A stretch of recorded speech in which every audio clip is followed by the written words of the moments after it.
विद्यार्थी मित्र हो, महाराष्ट्रातील सर्व विद्यापीठाच्या अखेरच्या सत्राच्या म्हणजेच फायनल सेमिस्टर आणि अंतिम वर्षाच्या म्हणजेच फायनल इयर विद्यार्थ्यांच्या परीक्षा या सप्टेंबर-ऑक्टोबर 2020 मध्ये होणार आहेत. सावित्रीबाई फुले पुणे विद्यापीठाच्या परीक्षा या ऑनलाईन आणि ऑफलाईन पद्धतीने होणार आहेत. परीक्षा या बहुपर्यायी प्रश्न म्हणजेच मल्टिपल चॉईस क्वेश्चन MCQ या पद्धतीने होण्याची शक्यता आहे. मित्रो, तृतीय वर्ष वाणिज्य म्हणजेच TY विद्याशाखेतील ॲडव्हान्स अकाउंटिंग या विषयाची परीक्षा जर बहुपर्यायी प्रश्न म्हणजेच MCQ या पद्धतीने झाली तर विद्यार्थ्यांना सहाय्यभूत होण्यासाठी मी सदर विषयाची बहुपर्यायी प्रश्नपत्रिका तुमच्यासाठी तयार केलेली आहे. त्याचा तुम्हास निश्चितच उपयोग होईल. कोणतेही शिक्षण हे मातृभाषेतून घेतले तर त्याचे आकलन अधिक होते. म्हणूनच ॲडव्हान्स अकाउंटिंग हा विषय जरी इंग्रजी माध्यमात असला तरी त्याचे स्पष्टीकरण व माहिती तुम्हाला समजेल, आकलन होईल या हेतूने मराठी भाषेतून मी देत आहे. तर चला पाहूया प्रकरण क्रमांक 1. प्रकरण क्रमांक 1 मध्ये अकाउंटिंग स्टँडर्ड म्हणजे नक्की काय हे समजावून घ्या. अकाउंटिंग स्टँडर्ड की ज्याला आपण AS या अर्थाने संबोधतो ते म्हणजे कंपनीच्या आर्थिक विवरणातील घटकांचे मूल्यांकन, मोजमाप व प्रसिद्धी इत्यादी करण्यासंबंधीचे नियमन, योजना व कार्यपद्धती याबाबतचे नियम किंवा मार्गदर्शन म्हणजेच अकाउंटिंग स्टँडर्ड होय. आर्थिक विवरणातील घटकास यामध्ये क्रमांक दिलेले आहेत. त्यामुळे तो क्रमांक ज्या घटकासाठी दिलेला आहे त्या घटकाचे नाव या स्वरूपात अकाउंटिंग स्टँडर्डची मांडणी केलेली आहे. विद्यार्थी मित्रहो, परीक्षेच्या तयारीसाठी तुम्हाला अकाउंटिंग स्टँडर्ड क्रमांक म्हणजेच AS व त्यांच्याशी संबंधात आहेत ते नाव तुम्हाला पाठ करणं आवश्यक आहे. त्यामुळे तुमची परीक्षेबाबतची तयारी या टॉपिकच्या अनुषंगाने अधिक चांगल्या पद्धतीने होऊ शकेल. या पहिल्या प्रकरणामध्ये एकंदरीत जो सिलेबस दिलेला आहे त्यामध्ये अकाउंटिंग स्टँडर्ड म्हणजेच AS3 cash flow statement, AS7 construction contract, AS8 research and development, AS12 government grant, AS15 retirement benefits, AS17 segment reporting, AS18 related party disclosure, AS19 lease, AS20 earning per share, AS21 consolidated financial statement, AS22 accounting for taxes on income, AS23 investment in associated in consolidated financial statement,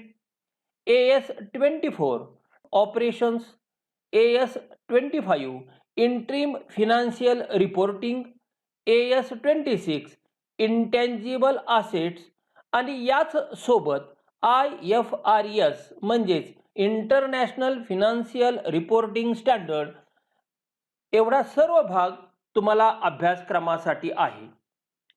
तर या सर्व अभ्यासक्रमावर बहुपर्यायी प्रश्न कसे असतील याचा विचार आपण या ठिकाणी करणार आहोत.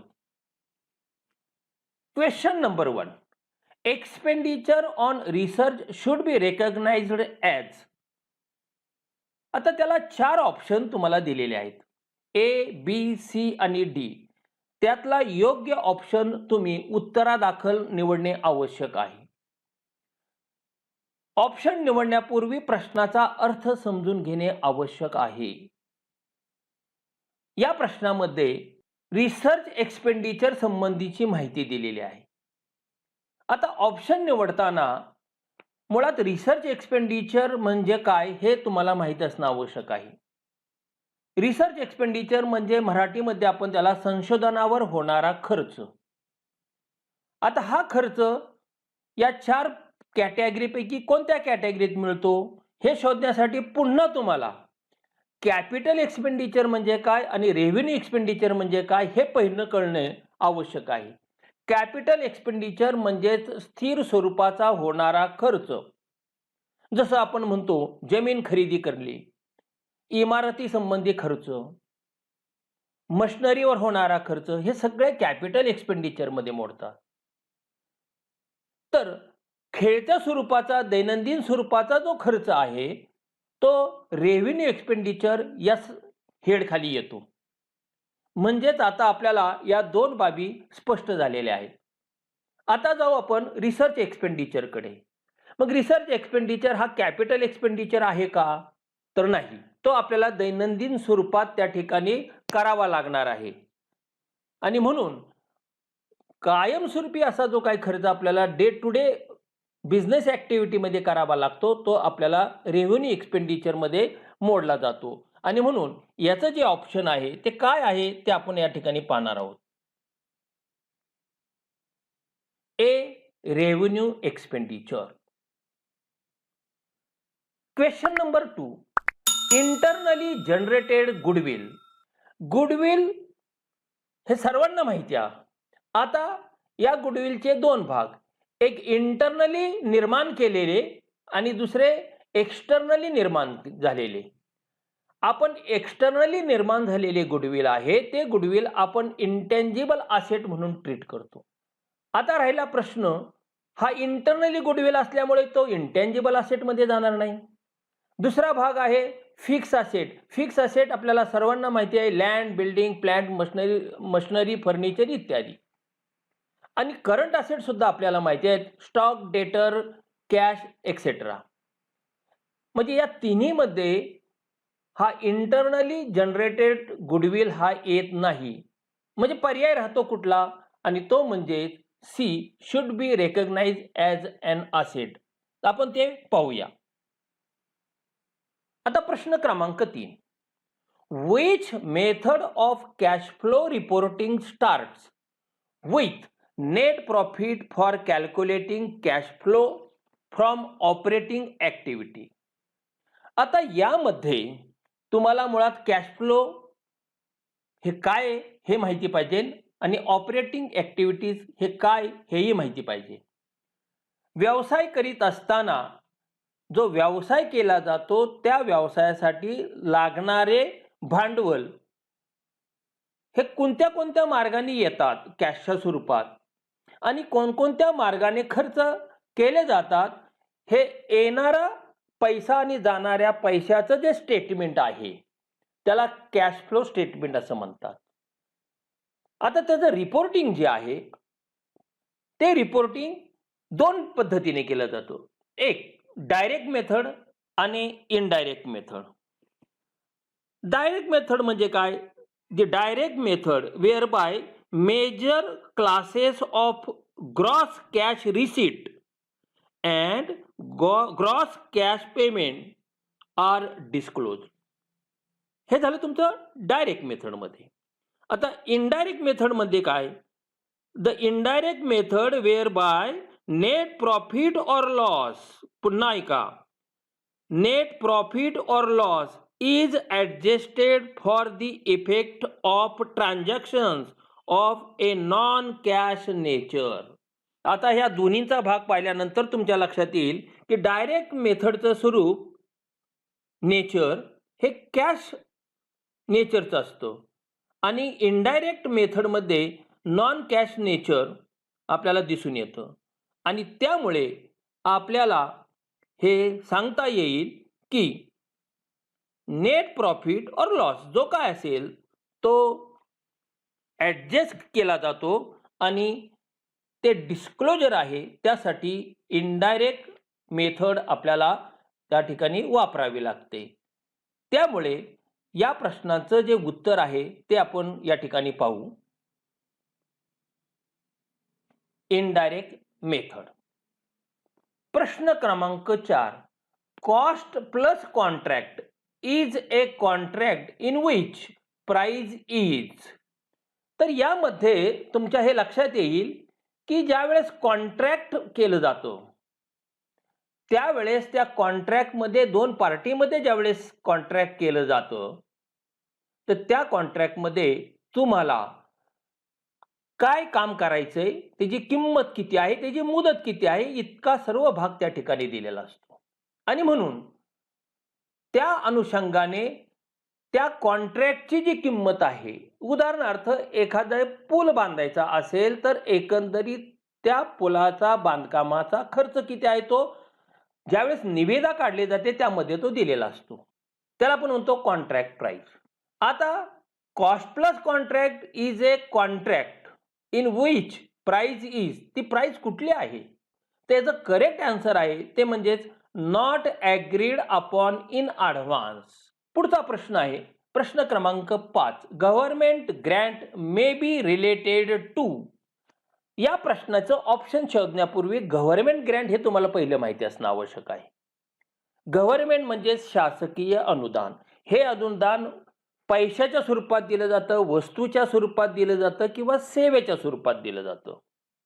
आता अनुदान म्हटल्यानंतर साहजिकच आपल्याला लक्षात येईल एखाद्या व्यक्तीला गॅसवर सबसिडी म्हणजे अनुदान दिलं जातं, शेतकऱ्यांना त्यांच्या शेताच्या खतावर पिकावर अनुदान दिलं जातं. त्याचप्रमाणे कंपन्यांना देखील गव्हर्नमेंटच्या साह्याने काही सोयी सवलती दिल्या जातात, काय अनुदान दिलं जातं.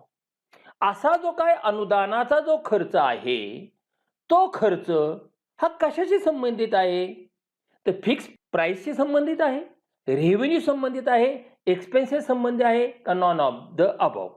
तर मगाशी आपण पाहिलं होतं की कॅपिटल एक्सपेंडिचर आणि रेव्हेन्यू एक्सपेंडिचर इथे तोच भाग लागू होतो. यामध्ये आपल्याला स्पेसिफिक लक्षात येईल की हे शासकीय अनुदान जे आहे ते अनुदान म्हणजेच हे रेव्हेन्यूच्या संदर्भात आहे आणि त्यामुळे याचा ऑप्शन जो आहे करेक्ट ऑप्शन तो आहे बी रेव्हेन्यू. प्रश्न क्रमांक 6. Lease liabilities R. ऑप्शन पाहण्यापूर्वी आपल्याला लीज लायबिलिटी म्हणजे काय हे माहिती असणं आवश्यक आहे. एकंदरीत कॉन्ट्रॅक्ट दोन प्रकारे करता येतो, एक ॲग्रीमेंटच्या स्वरूपात आणि एक लीजच्या स्वरूपात. अतिशय साधं उदाहरण आहे.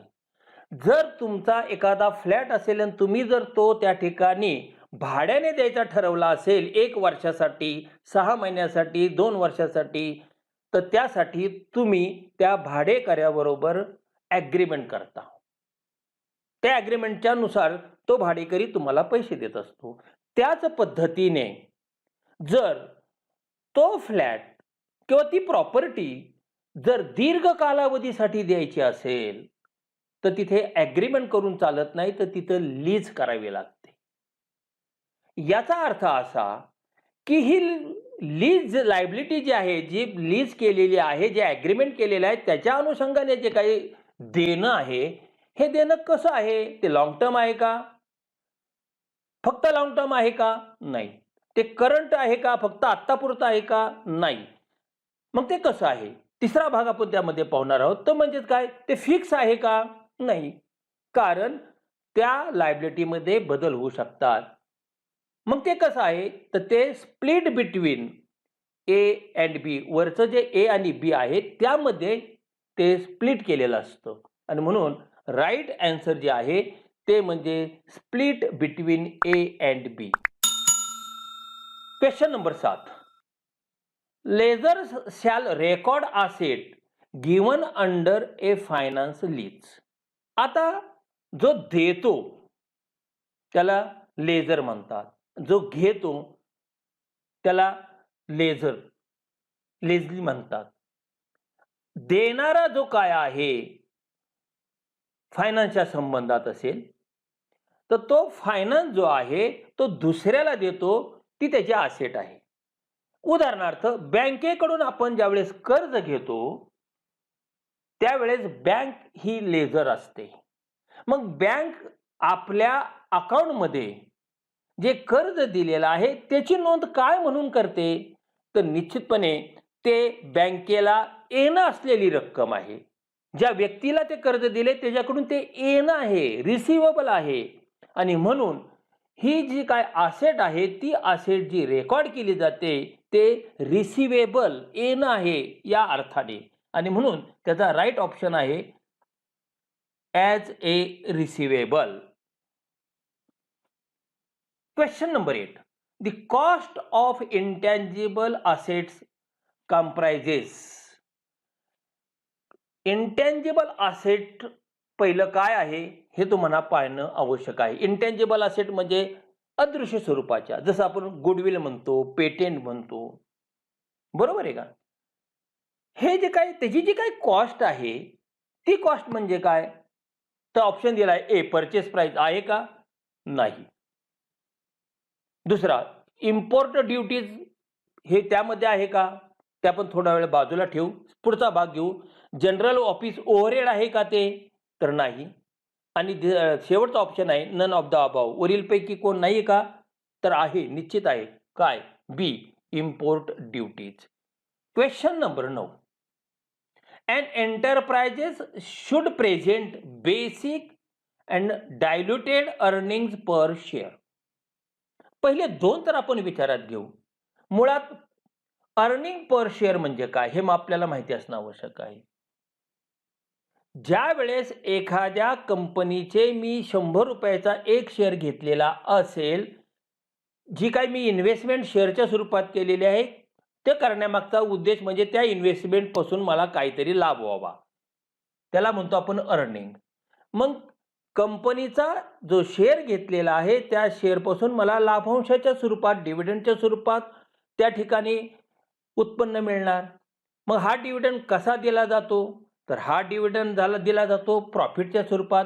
कंपनीला जर प्रॉफिट झाला तर डिव्हिडंड, डिव्हिडंड दिला तर अर्निंग. आणि म्हणून हे अर्निंग हे प्रॉफिटवर अवलंबून असल्यामुळे या प्रश्नाचं उत्तर आपल्याला सांगता येईल on the face value of the profit and loss account.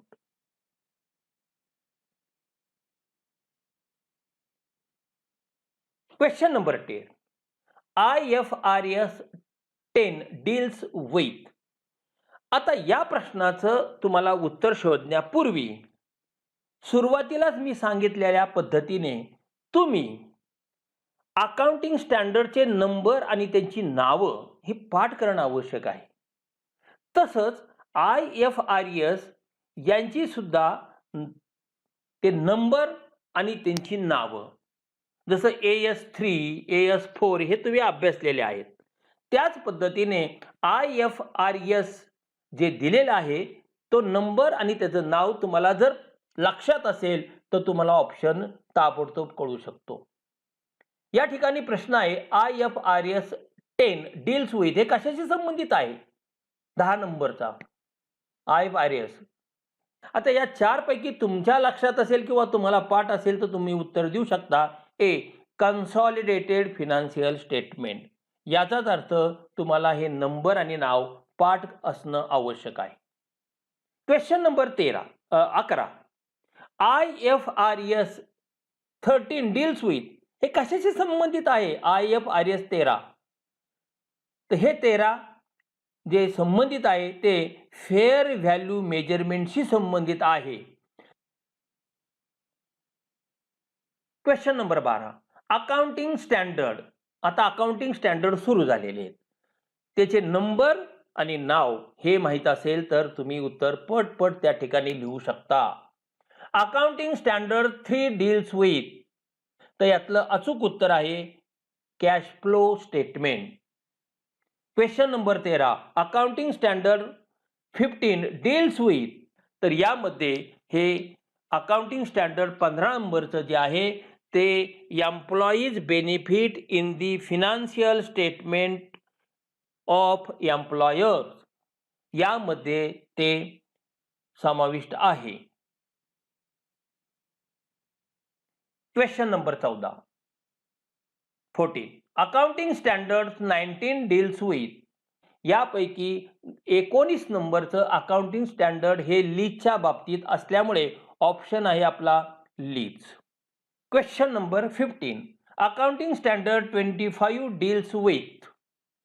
तर हे वरचं अकाउंटिंग स्टँडर्ड जे आहे त्याचा संबंध हा इंटरिम फिनान्शियल रिपोर्टिंगशी आहे.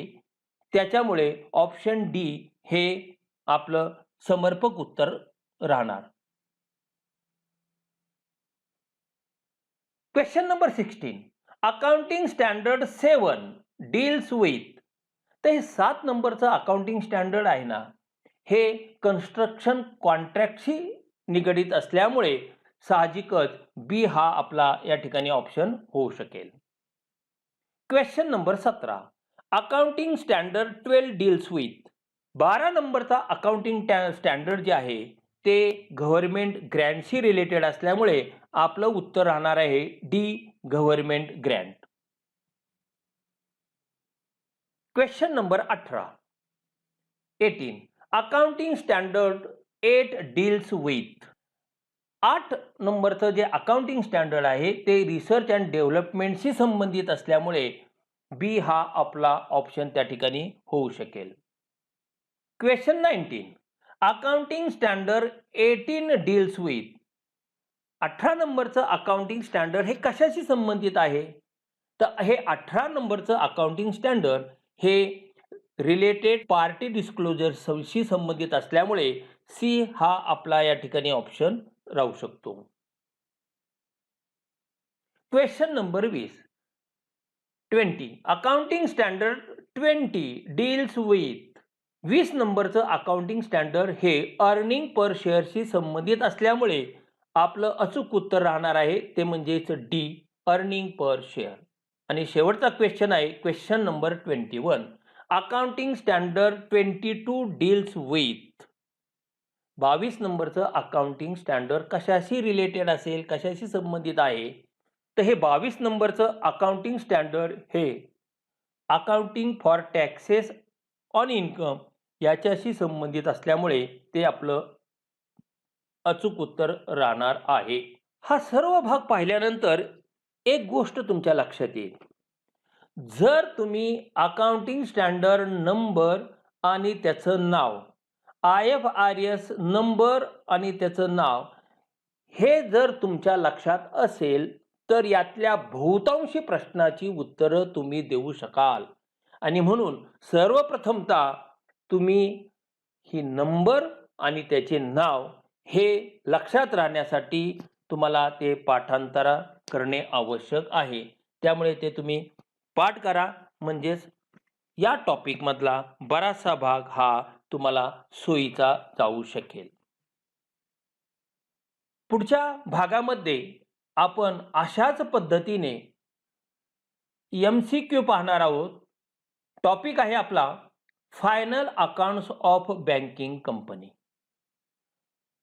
मित्रहो, या व्हिडिओच्या संदर्भात तुमच्या जर काही कॉमेंट्स असतील तर त्या कॉमेंट बॉक्समध्ये जरूर टाका.